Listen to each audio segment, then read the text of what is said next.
You ever notice how after a breakup, even if they're the ones that ended it, you're still sitting there trying to figure out what the hell just happened? Like, you saw things, you felt things, and you still stayed? Hi, I'm Nurse Adrienne, and follow me and you will learn how to stop repeating the same damn pattern with different people. So, here are 10 questions I would recommend you ask yourself before you romanticize over some asshole who couldn't even meet you halfway. First, what did you ignore early on? Not the obvious shit like he was married. I mean, the subtle shit. Like changing dates frequently, or the things that made you go, and then go, oh, it'll be fine, it'll be fine. Second, where'd you shrink? Where did you make yourself easier to love instead of asking for what you really wanted or where you wanted to be met?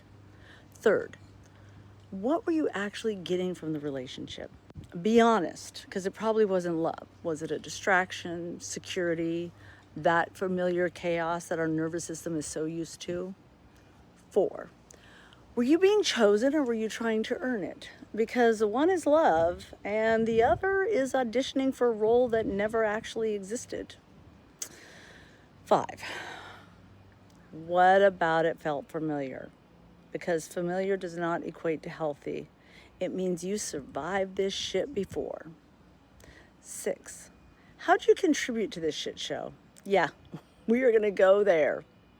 Painting red flags green, overgiving, explaining, trying to hold together something that was already falling apart, like on the third date.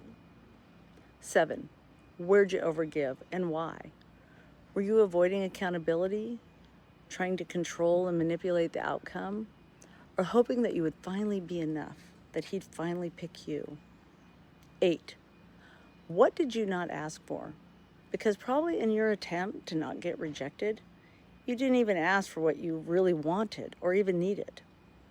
And 9, were you in love with this person or were you looking at the potential?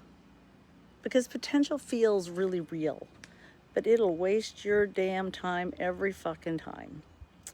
10, and my personal favorite, where did you feel this in your body? The tightness in your throat, your shoulders tightening up, that little voice that kept telling you something was off? Look, your body knows the truth before your brain does.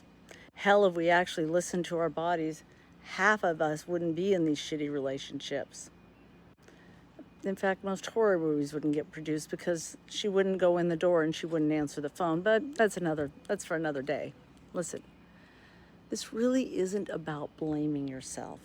It's about seeing these patterns so that you stop repeating them. And if you're done doing this again and again and again, follow me.